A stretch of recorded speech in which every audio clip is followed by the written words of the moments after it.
সবাই ভাবছিল ভিকি কৌশল শান্ত, সংযত, পরিমিত কথার মানুষ, কিন্তু হঠাৎই এক টক শোতে যা বললেন তা শুনে কাজল টুইঙ্কেল তো বটেই, দর্শকরাও সদ্য মা বাবা হওয়া এই তারকা দম্পতির এমন খোলামেলা মুহূর্তে চোখ কপালে উঠেছে নেটিজেনদের। Two much with Kajol and টুইঙ্কেলের জনপ্রিয় শোয়ের নতুন পর্বে হাজির ছিলেন ভিকি কৌশল। আড্ডা জমে উঠেছিল দারুণভাবে। হঠাৎই সঞ্চালিকারা ছুড়ে দিলেন এক রসিক প্রশ্ন, স্বামী স্ত্রীর সম্পর্কে কোনটা বেশি গুরুত্বপূর্ণ, কথা বলা না তৃপ্ত যৌন জীবন? ভিকি এক সেকেন্ডের জন্য না ভেবে বললেন, কথাবার্তা তো চলতেই থাকে সব সময়, তবে ঘন ঘন যৌন মিলন মাস্ট। এক মুহূর্ত নীরবতা, তারপর কাজল টুইঙ্কেল হেসে গড়াগড়ি।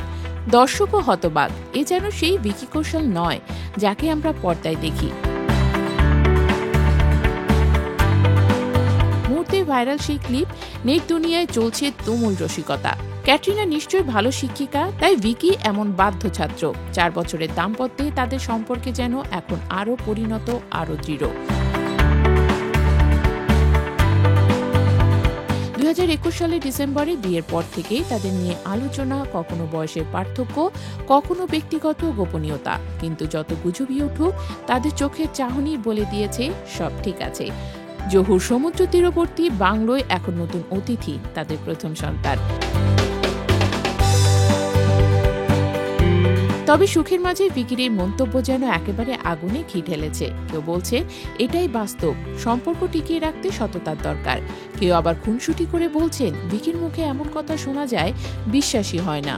আসছে 13 নভেম্বর অ্যামাজন প্রাইমে সম্প্রচার হবে পুরো পর্ব, কিন্তু তার আগে টিজারের কয়েক সেকেন্ডের শোর উত্তাপ ছড়িয়ে গেছে নেটপাড়ায়। বলিউডে যেখানে সম্পর্ক ভাঙনই বেশি শিরোনাম পায়, সেখানে ভিকি ক্যাটরিনা যেন এক অন্য উদাহরণ। একে অপরের প্রতি শ্রদ্ধা, বোঝাপড়া আর মজার ছুঁড়ে গড়া ভালোবাসা। তাই হয়তো তাদের হাসি আজও ঠিক আগের মতোই টলমলে।